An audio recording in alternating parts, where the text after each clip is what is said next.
Salam rahayu, salam sejahtera, salam budaya. Assalamualaikum. Halo dulur, mudah-mudahan sehat selalu nggih, lancar selalu rezekinya dan selalu dalam perlindungan Tuhan Yang Maha Esa. Amin. Dulur, tayangan kali ini saya akan bahas mengenai kenapa batin buruk ya atau berpikiran buruk itu malah justru bisa terjadi. Tetapi kalau ingin sesuatu terjadi yang baik-baik itu harus diucap, nggak bisa cukup dengan batin. Itu kenapa? Monggo disimak dulur, barangkali panjenengan sering mengalami hal ini. Wilujeng rahayu sugeng midhangetaken.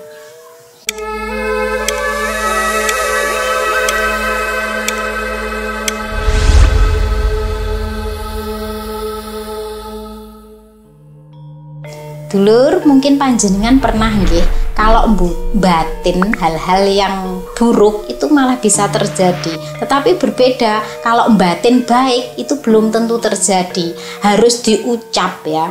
Kalau diucap terus-terusan gitu baru bisa terjadi. Ini sebenarnya kenapa? Nah, apakah ada hubungannya dengan sabdo dadi? Nah, ini kebalikannya gitu lur. Kalau sabdo dadi atau idogeni mau dibatin mau diucap itu sama, tetapi ini berbeda.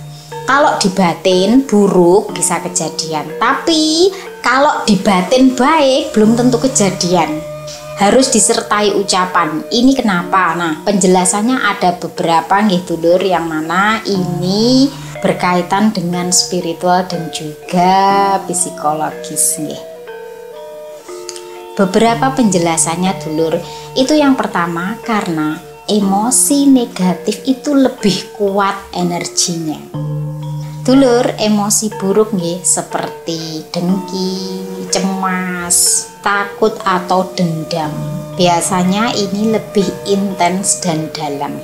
Sehingga saat dibatin atau dipikir negatif ini energinya lebih besar. Alam bawah sadar ini lebih cepat menangkap dan mewujudkan energi yang lebih kuat. Apalagi kalau diulang-ulang. Contohnya gitu lur, batin kata, aku jangan sampai gagal. Kata gagal di sini adalah konotatif di mana maknanya itu negatif ya, daripada aku harus berhasil. Sama artinya, jangan sampai aku gagal dengan aku harus berhasil nggih. Nah, kata berhasil itu adalah kata yang dimaknai positif, tetapi batin aku akan berhasil dengan kata jangan sampai aku gagal, nanti hasilnya bisa berbeda dulur. Kenapa? Kata-kata jangan sampai gagal ini bila dipikirkan terus, ini energinya akan terbentuk dan akan menjadi kenyataan. Sedangkan ketika aku pasti berhasil, dari awalnya sudah positif duluan, tidak mengandung emosi yang mana bahan bakar untuk membaranya itu tidak sekuat atau sekenceng kata-kata aku jangan sampai gagal. Nah, itu loh bedanya dulur. Karena alam bawah sadar cepat meresponnya sesuatu yang mengandung kekuatan energi yang lebih besar. Kemudian yang kedua, batin itu sama dengan jalur cepat ke alam bawah sadar. Dulur, kata-kata dalam hati itu lebih cepat nyambung ke alam bawah sadar yang punya kekuatan besar dalam mencipta realita. Kalau isinya negatif, maka bawah sadar akan menciptakan pola kejadian yang mendukung hal itu. Kemudian yang ketiga, kebaikan itu butuh tindakan, bukan sekedar niat. Dulur, kebaikan dan harapan positif bukan hanya sekedar cuma niat ya, tapi juga kepercayaan penuh dan tindakan nyata. Kalau cuma diucap dalam hati tapi ragu-ragu, ini efeknya lemah. Sedangkan kalau dibarengi dengan ucapan di mulut, dibarengi dengan keyakinan, niat dan tindakan, ini semesta lebih mendengarkan. Kemudian yang keempat, ini hukum fokus dan tarik menarik atau bahasanya itu LOA ya, Law of Attraction. Jadi gini dulur, maksudnya apa yang panjenengan fokuskan, entah itu baik atau buruk, itu akan panjenengan tarik. Tapi sayangnya gini dulur, terkadang kadang kita itu fokus pada apa yang kita takutkan dan yang kita khawatirkan pada yang buruk. Akhirnya yang terkabul duluan itu yang itu. Makanya kalau berpikiran buruk dan baik itu lebih cepat yang terjadi buruknya daripada baiknya. Karena kekuatan emosinya itu lebih narik yang buruk. Yang kelima, ini mengenai ujian dan pola spiritual.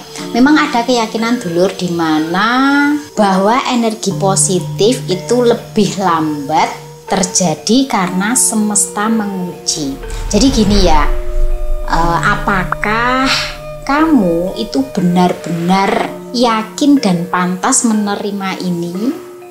Sementara energi negatif, apalagi yang cocok dengan luka batin dan trauma masa lalu, langsung ketarik karena resonansinya kuat. Nah, dan yang keenam, ini kebaikan butuh sinkron.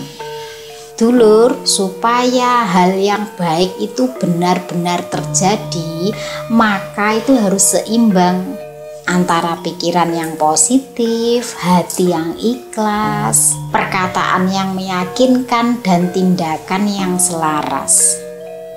Kalau cuma batin positif tapi ragu, nah ini hasilnya kurang maksimal. Jadi kesimpulannya gini dulur, keburukan sering muncul karena batin kita penuh emosi yang kuat. Sedangkan kebaikan butuh lebih dari sekadar pikiran. Harus diyakini, diucapkan, dan dijalani. Nah, itulah dulur mengapa orang kalau berpikiran buruk ya, itu bisa terjadi tanpa diucap ya, karena kekuatannya lebih besar. Tetapi kalau sesuatu yang baik di batin saja tidak cukup, harus diucapkan dan juga tindakan karena semesta lebih mendengarnya. Makanya kalau hal-hal yang buruk itu cepat nular, sedangkan kebaikan belum tentu. Contohnya nggih, kita tidak usah diajari untuk jadi orang buruk ya. Itu sudah bisa sendiri, semuanya bisa. Tetapi kalau belajar menjadi orang yang baik itu belum tentu ya. Penyebarannya itu tidak sepesat kalau bersama dengan orang-orang yang memiliki pikiran buruk.